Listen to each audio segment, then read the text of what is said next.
YS Jaganmohan Reddy ముఖ్యమంత్రిగా బాధ్యతలు స్వీకరించినప్పటి నుండి విద్యపై ప్రత్యేక దృష్టి సారించారు.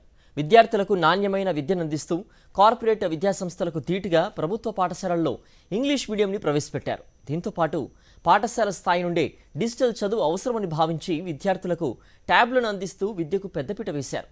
ఇక కొత్తగా 2023-24 విద్యా సంవత్సరంలో మరిన్ని ట్యాబ్లు అందించాలనే యోచనలో ఉంది. కొత్త విద్యా సంవత్సరంలో 8వ తరగతిలోకి అడుగు పెడుతున్న విద్యార్థుల కోసం 6 లక్షల ట్యాబ్లను ఇవ్వాలని ప్రభుత్వం కసరత్తులు చేస్తోంది. విద్యార్థులతో పాటు ఉపాధ్యాయులందరికీ ట్యాబులు ఇవ్వాలని ప్రభుత్వం యోచిస్తోంది. గత ఏడాది డిసెంబర్లో 8వ తరగతి విద్యార్థులకు ట్యాబులను అందజేసింది వైఎస్ జగన్ ప్రభుత్వం. సుమారు 75,000 మంది ఉపాధ్యాయులకు 5,18,740 ట్యాబులను ఉచితంగా అందించింది.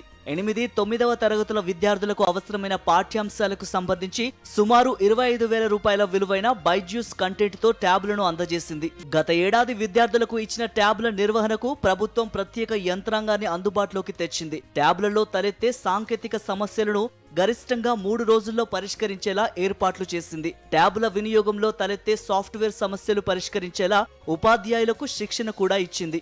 అయితే హార్డ్వేర్ సమస్యలు వస్తే ట్యాబ్లను స్థానిక వార్డు, గ్రామ సచివాలయంలోని డిజిటల్ అసిస్టెంట్ ద్వారా పరిష్కరించేలా ప్రభుత్వం చర్యలు తీసుకుంది. విద్యార్థి లేదా వారి తల్లిదండ్రులు ట్యాబ్ను డిజిటల్ అసిస్టెంట్ కు అందజేసి సమస్యలను వివరిస్తే ఫోన్ నెంబర్, ట్యాబ్ ఈఎంఈఐ నెంబర్ ఆధారంగా ఆన్లైన్ లో నమోదు చేస్తారు. అయితే వివరాల నమోదు ఆన్లైన్ లో ఉండడంతో చదువుకోలేని తల్లిదండ్రులు రసీదులు పొందడంలో ఇబ్బంది పడుతున్నారు.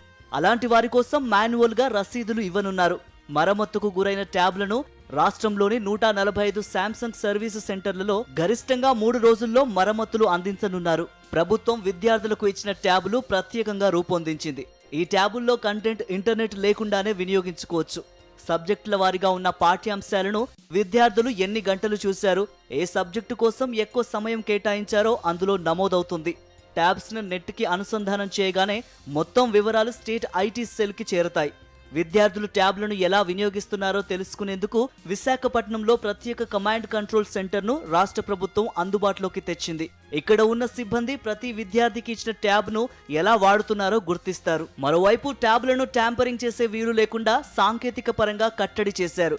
విద్యార్థికి ఇచ్చిన ట్యాబ్లోని కంటెంట్ తొలగించేందుకు ప్రయత్నించినా, కొత్తగా మార్పులు చేసినా ఆటోమేటిక్గా ట్యాబ్ లాక్ అయిపోతుంది. వెంటనే ఏ జిల్లాల్లో ఏ పాఠశాలలోని విద్యార్థి ఈ పని చేశారో ఐడి నెంబర్తో సహా ఇబ్రహీంపట్నంలోని స్టేట్ ఐటీ సెల్ కి, విశాఖలోని కమాండ్ కంట్రోల్ సెంటర్ కు ఆ వివరాలు వెళ్లిపోతాయి. అనంతరం కారణం తెలుసుకుని మొబైల్ డివైస్ మేనేజ్మెంట్ సిస్టమ్ తో పాటు గూగుల్ అథెంటికేషన్ ఓటీపీ ద్వారా జిల్లా నోడల్ అధికారి అన్లాక్ చేస్తారు. కొత్త సంవత్సరంలోకి అడుగు పెడుతున్న విద్యార్థులకు డిజిటల్ చదువులు అందజేయాలనేది సీఎం జగన్ లక్ష్యం అంటున్నారు అధికారులు. ఏ విద్యార్థి కూడా నష్టపోకూడదని కార్పొరేట్ చదువులకు ధీటుగా ప్రభుత్వ పాఠశాలలలో ట్యాబ్ల ద్వారా డిజిటల్ విద్యను అభ్యసించే విధంగా ప్రభుత్వం అడుగులు వేస్తోంది.